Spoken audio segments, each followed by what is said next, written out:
Hi everyone, welcome back to Small Bites. We're continuing our Summer of Pride series with today's topic on implicit biases. We are all on our own journey to understand ourselves a little bit better, and so I'm hoping to give you some tips and tricks to try today.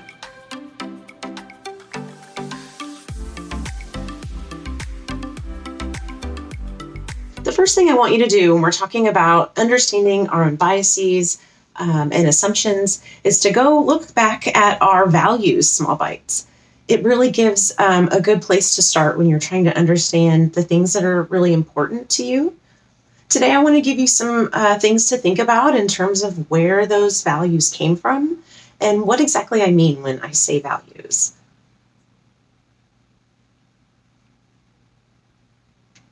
So first, I'm going to give you some examples of some values that you may have been raised with or values that you hold now. Some examples might be the idea of authority. So how much do you value or prioritize authority in your life? Versus maybe having the ability to be completely autonomous and independent. You may be thinking of different cultural values that you were raised with around how important is authority versus kind of individuality in your experience and in your personal values. Another thing to consider is the idea of individualism versus collectivism. Think about the culture in which you were raised and which one was prioritized over the other. Is it important in your family now versus maybe your childhood family to work together as a team? Or is it really more important than for each person to be able to bolster themselves and move through the world independently? So those are just some examples of collectivism versus individualism. And I want you to take a moment to think about which one of those you were raised in and which one of those you prefer now. One final example of a value I want you to kind of really mull over is this idea of hierarchy versus egalitarianism. In your relationships now versus maybe your relationships in childhood, which one of those were prioritized over the other? That a little bit goes back to this idea of authority versus kind of everybody having an equal say. And so that maybe was given to us at school or in different community events or by different leaders, that the authority and the hierarchy is something that kind of creates order.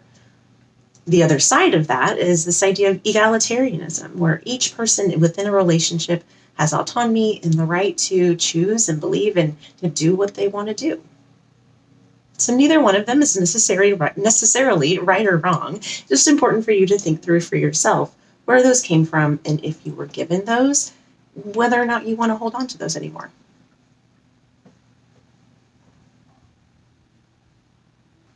All right, now I'm going to give you a really quick homework assignment.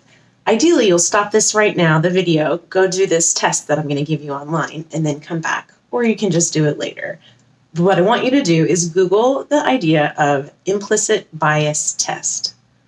And so you'll see one of the first links there is a list of tests that you can take to examine your own biases and your own beliefs. We know from science that our brain likes things to be in categories. It makes it easier to know who to trust and who's safe. But unfortunately, that others us from other people, which basically just means that we're disconnected and separated from those people that are different than us. So once we can examine our own biases, we can really look at where we want to move from there. You'll see on that website that I just gave you, there are a few different tests that you can take, which is really cool. So one of them is sexuality bias. One of them is disability bias.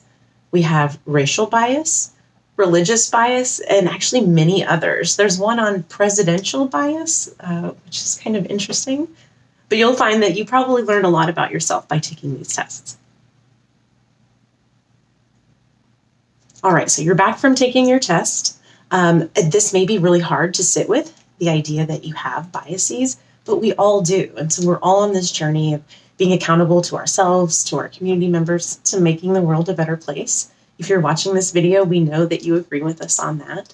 So the next step is to take those biases, those beliefs that maybe were given to you by, again, society, teachers, peers, community leaders, and you can change those.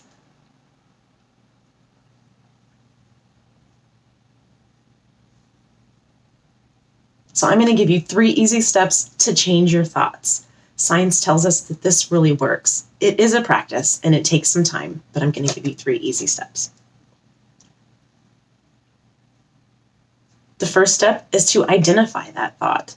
So if the thought initially is, I'm not racist, we might want to adjust that thought to something that allows us to be more accountable, to understanding our own biases, to being on a journey.